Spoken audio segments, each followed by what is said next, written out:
Hi everyone, GFNY Italia here. His name is Mirko. And my name is Uli. Today you will find out everything about how to ride on the Strade Bianche, the wide roads that we are using for the race.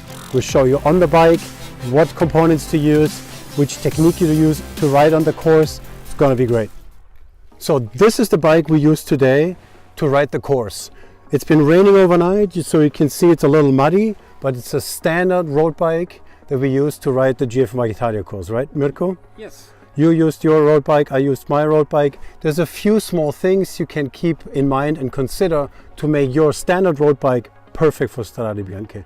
Let's start with the wheels. A good wheel choice is to have a solid tire, something that's at least 25 millimeters. If your frame allows for 28 millimeters, that might be a good choice too. I have been riding today here on my Continental Grand Prix 4-season, a tire that Lydia and I are riding year-round because we don't like flats, we like something sturdy, and this is a perfect tire. So I just keep riding whatever I ride. Mirko, what have you been using today? Today I rode with 26 millimeters wide tire. Okay. We're very strong, and I used just a lower pressure. Right. So 5.5 at the front and 6 at the back. It was muddy, but the feeling with the touch of the gravel was fantastic. So no problem at all. It was wet and humid, no problem. Excellent. You've been using a Pirelli tire. This is a Continental. There's also some great new tire coming out from Vittoria. So many of you can just use whatever you've been using already, and it will be great. If you have been riding something smaller than 25 millimeters, a 25 is perfect for this. You see, I'm using low profile wheels, which gives you this a little bit more comfort on the slightly rougher road. So this is the Campagnolo Neutron wheel, also like my year-round wheel, which I'm riding most of the time. So if you have like an aerodynamic 35-50 millimeter deep wheel set that you're using usually for your races, and you don't have anything else, maybe take out the training wheels that you also have. There are something like this, and for this race they might be better. What kind of gearing should you use for this race? I have been riding a mid-compact, which means a 36-52 at the front, and I've been running a 12-27 cassette at the back.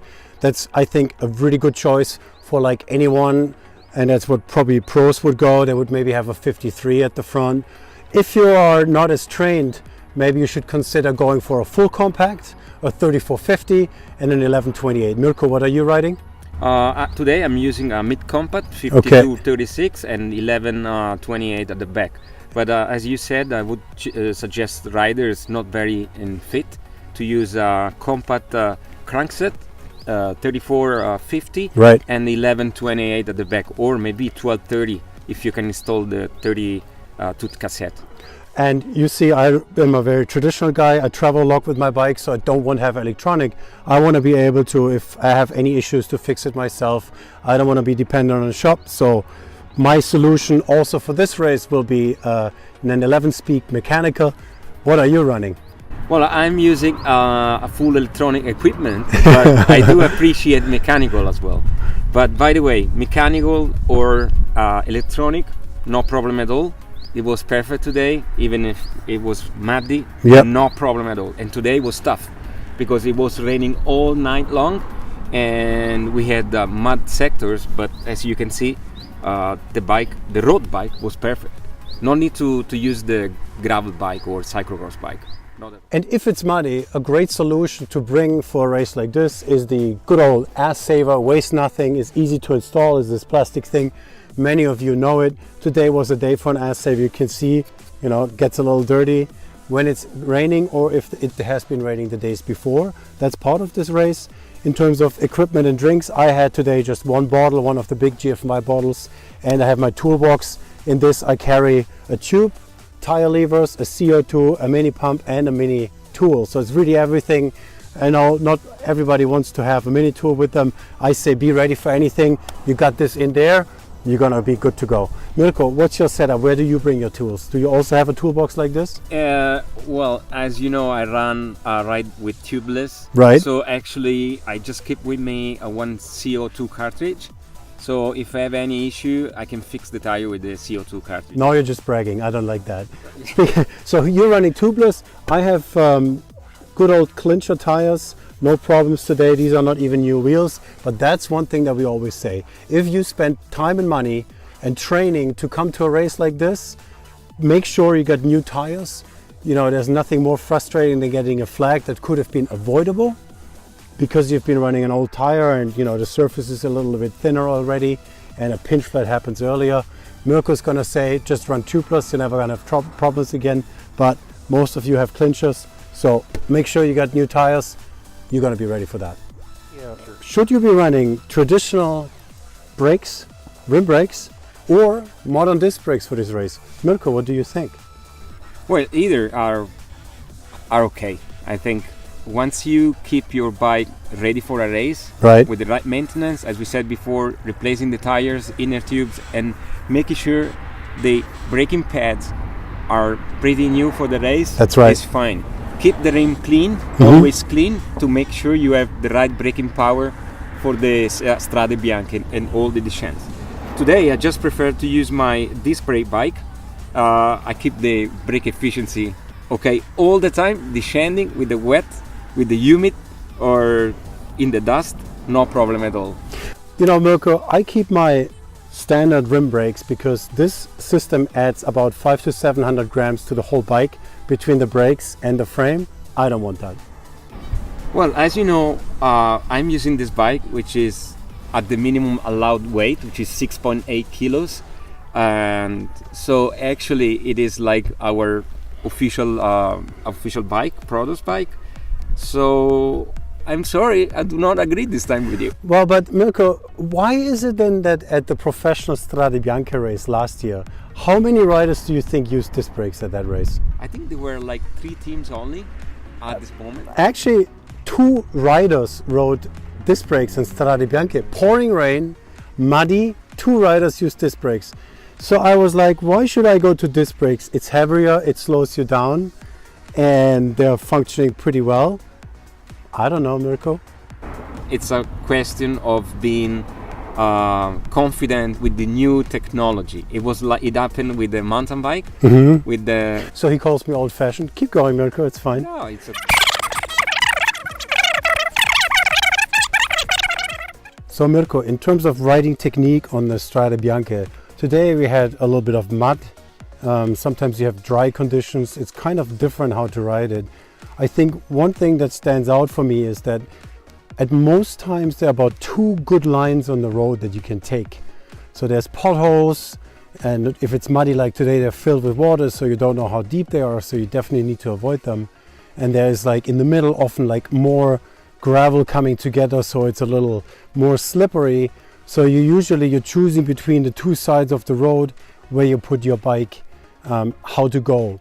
How is this, Mirko? If you're in a peloton, would you still keep drafting or would you try to be alone? Well, it depends who is in front of me, Right. who is dragging me. Mm-hmm. If the rider is very skilled, Right. so I can trust his or her riding style, is fine to drag. But always keep an eye in front of him or her, because you never know. If they miss to give a sign of a big pothole, you can hit the pothole when you're not ready and fall off the bike. We don't want that. Yeah, I think for most people it's best to just like stay away from everybody else because you can't see ahead. And here on these roads it's much harder to point out the potholes because you really need 2 hands to hold onto a handlebar. So fewer people are willing to point out potholes. Drafting is okay, but keep an eye in front of the rider. But if you're not skilled enough or if you don't feel safe, please get off the line and ride your own line. Doing that, I would choose a high cadence, not to hold the handlebar very strong, but put the hands on the drops. Try to find your position and hammer, trying to choose your high cadence. Keep the bike stable. Don't be afraid to hammer. You get more tired if you push a longer gear and you keep the handlebar super strong. You don't need that. So choose the easiest line, high cadence, hold your handlebar and keep going. Great advice to say stay in the drops because that way you have the best control of your bike. You buy the brakes, you have the best braking power. At the same time, you don't want to brake fully because the ground is a little loose compared to a standard road. So you always have to be the feeling on the brakes. Also very different whether it's dry conditions or muddy like today. When it's muddy, obviously everything is a little more slippery. It can be advantageous because the ground can also be a little more compact after the riders have been on the road. So you can actually have sometimes more control instead of just being a loose stone. So really try to feel out what the surface feels like. Look where you can go, avoid the potholes, find a good line, and you're going to be the best way. When riding on Strade Bianche and when it's wet like it was today, and sometimes you have steeper climbs, really like 10-11%, you have to think that your bike doesn't grip the ground as well. So you have to keep the weight on the back. So when you're climbing, go in a small gear and try to spin up the hill more than taking too much force. Same thing as when you go into the corner, Mirko. You say you have to take the corner wide in the beginning and then focus in the middle of the curve. We don't want to break last minute because we're gonna lose control on the small stones on the Strade That's Bianche. right. So please don't break last minute. Keep the side on the center of the curve and start cornering slowly. Don't bend your bike too much. This is my advice. yeah, because then otherwise you slip out, not going to be a good result. Yeah. Which is like when you get to a corner, also it's good if you have the full view, that you see how you can take it. And you know, the skilled riders of you, they know what to do. But if you do this for the first time, that's why we also have our GFNY camp, which is running for 1 week before the race. And during that camp, obviously we're going to try out the Strade Bianche, the white roads, to learn the skills. And that's something that every time I'm going to use the white roads. I'm not doing it on a daily basis. I do it a little bit and I go to a new road, and starting today on the wet, I was a little more cautious, and it takes me a few minutes to get back into it. At the end of the day, I was getting much more comfortable.